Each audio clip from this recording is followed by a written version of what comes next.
சட்டமன்றங்களில் நிறைவேற்றப்படும் மசோதாக்களுக்கான ஒப்புதலை ஆளுநர் காலவரையின்றி நிறுத்தி வைக்க முடியாது. மசோதாக்களுக்கு இடையூறு விளைவிக்கும் அணுகுமுறையை மேற்கொள்ளக்கூடாது என உச்சநீதிமன்றம் அதிரடி உத்தரவு.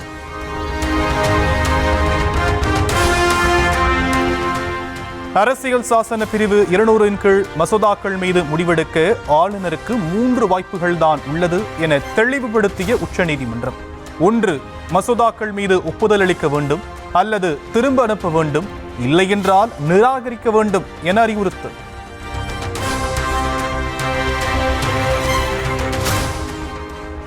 ஒரு மாநிலத்தில் தேர்ந்தெடுக்கப்பட்ட அரசும் அமைச்சரவையும் தான் முதன்மையானது என உச்சநீதிமன்ற தலைமை நீதிபதி அமர்வு உத்தரவு. ஒரு மாநிலத்தில் 2 நிர்வாக அதிகாரங்கள் இருக்க முடியாது, அரசுதான் மாநிலத்தை முழுமையாக செலுத்தக்கூடிய அதிகார அமைப்பு எனவும் திட்டவட்டம்.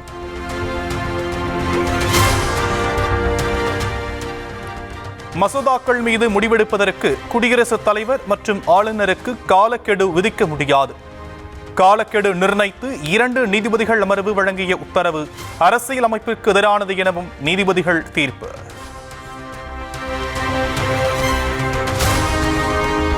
தமிழ்நாட்டில் நாளை முதல் 26ஆம் தேதி வரை பல்வேறு மாவட்டங்களிலும் கனமழைக்கு வாய்ப்பு. சென்னை வானிலை ஆய்வு மையம் கணிப்பு.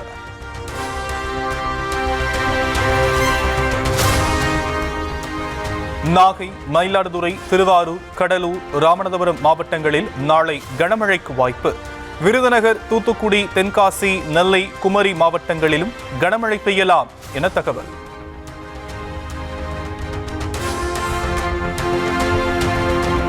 நெல் கொள்முதல் ஈரப்பத அளவை 17 22% உயர்த்த கோரிய தமிழ்நாடு அரசின் கோரிக்கை நிராகரிப்பு. உழவர்களிடையே பிரதமர் மோடி உரையாற்றிய ஈரம் காய்வதற்குள் மத்திய பாஜக அரசு அடுத்த துரோகத்தை இழைத்துள்ளதாக முதலமைச்சர் மு.க. ஸ்டாலின் கண்டனம்.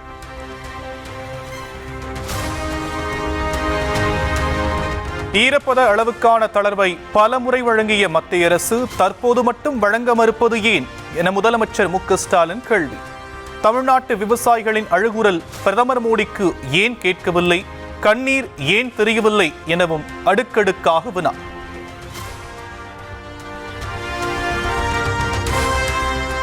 பீகார் மாநில முதலமைச்சராக 10வது முறையாக பதவியேற்றார் நிதிஷ்குமார்.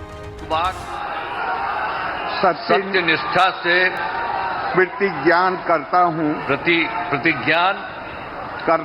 हूं कि मैं विधि द्वारा स्थापित भारत के संविधान के प्रति. பிரதமர் நரேந்திர மோடி மத்திய அமைச்சர் அமித் ஷா முன்னிலையில் பதவியேற்பு.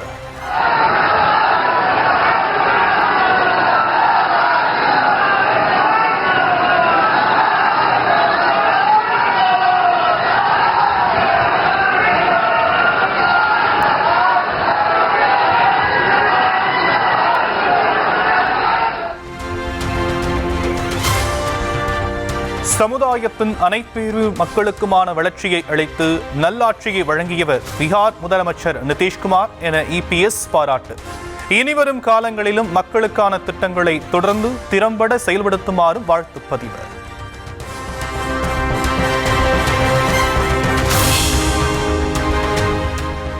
எஸ்ஐஆர் பணிகளில் அதிகாரத்தை கையில் வைத்துக் கொண்டு திமுக பல்வேறு முறைகேடுகள் செய்வதாக குற்றச்சாட்டு.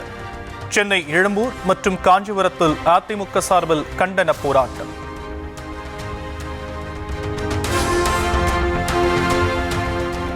கல்வி, வேலைவாய்ப்பு, அதிகாரத்தில் உரிய பங்கை பெற்றுத் தந்து சமூக நீதியை நிலைநாட்டிய நீதிக் கட்சி தலை தூக்கிய நாள் இன்று என முதலமைச்சர் மு.க. ஸ்டாலின் பதிவு. நீதிக் கட்சியின் நீட்சியே திராவிட மாடல் ஆட்சி என தொடர்ந்து மெய்ப்பித்து சூழும் ஆரிய சூழ்ச்சிகளை எல்லாம் சுக்குநூறாக உடைத்தெறிவோம் என்றும் சூளுரை.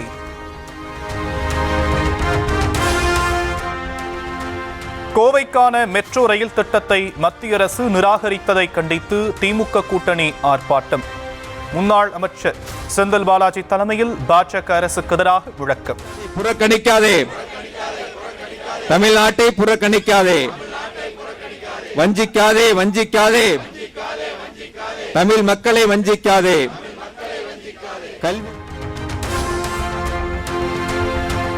சென்னையில் ஆபரண தங்கத்தின் விலை சவரனுக்கு 800 ரூபாய் குறைவு. ஒரு சவரன் ஆபரண தங்கம் 92,000 ரூபாய்க்கு விற்பனை.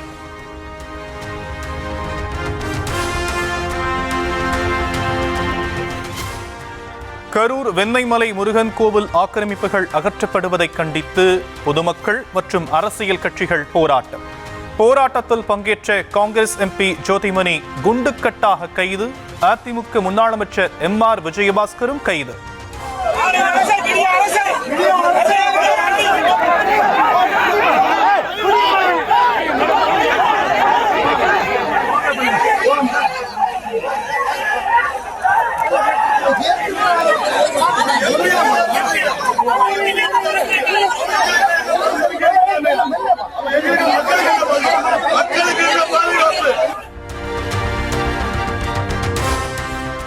வெண்ணெய்மலை முருகன் கோவில் ஆக்கிரமிப்புகள் அகற்றப்படுவதை கண்டித்து போராடியவர்களை கைது செய்ததற்கு எதிர்ப்பு. கரூர் சேலம் தேசிய நெடுஞ்சாலையில் 100க்கும் மேற்பட்டோர் திரண்டு போராட்டம் நடத்தியதால் போக்குவரத்து பாதிப்பு.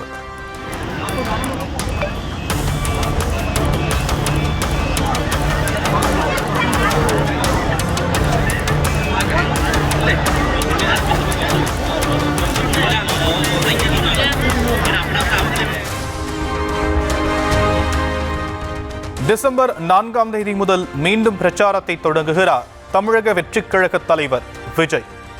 சேலத்தில் பிரச்சாரம் செய்ய அனுமதி கேட்டு மாநகர காவல் ஆணையர் அலுவலகத்தில் மனு.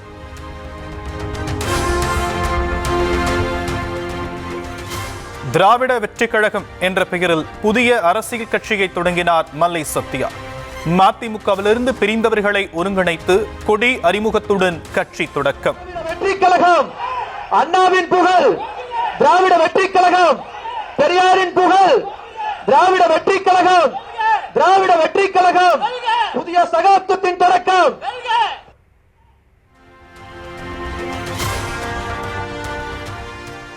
தென்காசி மாவட்டம் குற்றால அருவிகளில் குறையாத வெள்ளப்பெருக்கு.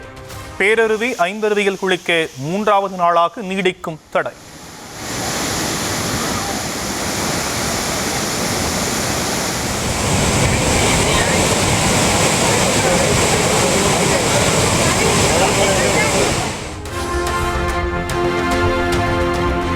கடந்த சில நாட்களாக பெய்த கனமழையால் தூத்துக்குடி மாவட்டத்தின் பல்வேறு பகுதிகளிலும் நீர்த்தேக்கம். குடியிருப்புகளை சூழ்ந்திருப்பதால் மக்கள் சிரமம்.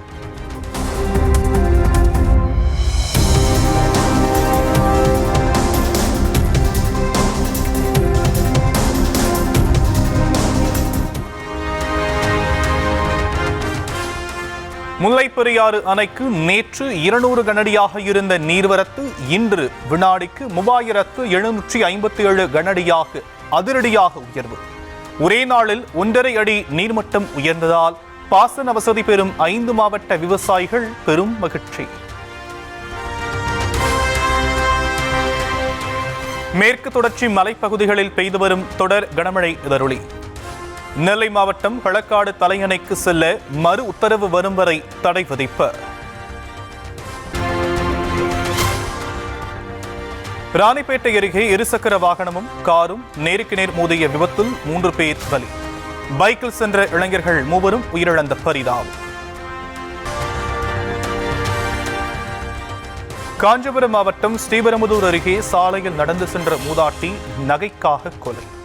மூதாட்டியை கழுத்தை நெரித்து கொலை செய்துவிட்டு நகைகளை பறித்து சென்ற கூலி தொழிலாளி கைது.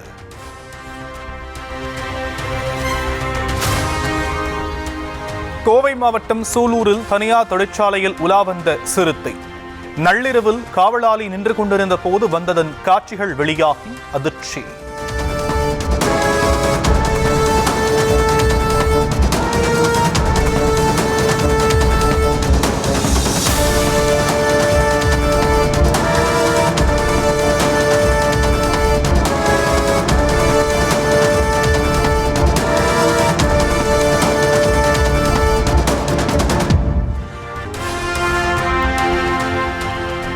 புதுச்சேரியில் மதுபான கடை மற்றும் பார்களுக்குள் நுழையவும் வெளியேறவும் ஒரே வழிதான் இருக்க வேண்டும் என உத்தரவு.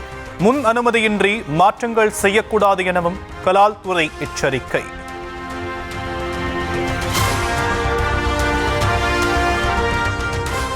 தமிழ்நாடு முழுவதும் கடலோர பகுதிகளில் பாதுகாப்பை பலப்படுத்தும் வகையில் சாகர் கவாச் ஒத்திகை.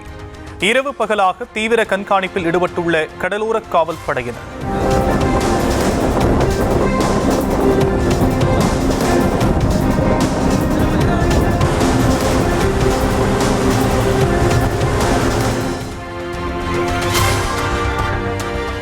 பீகார் தேர்தலில் ஒரு இடம் கூட கிடைக்காமல் படுதோல்வியை சந்தித்த ஜன்சுராஜ் கட்சி தோல்வி குறித்து சுய பரிசோதனை செய்வதற்காக காந்தி ஆசிரமத்தில் பிரசாந்த் கிஷோர் ஒரு நாள் மௌன விரதம்.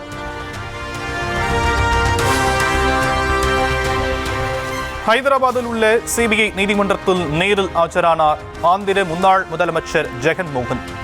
வருமானத்திற்கு அதிகமாக சொத்து சேர்த்ததாக தொடரப்பட்ட வழக்கில் விசாரணை.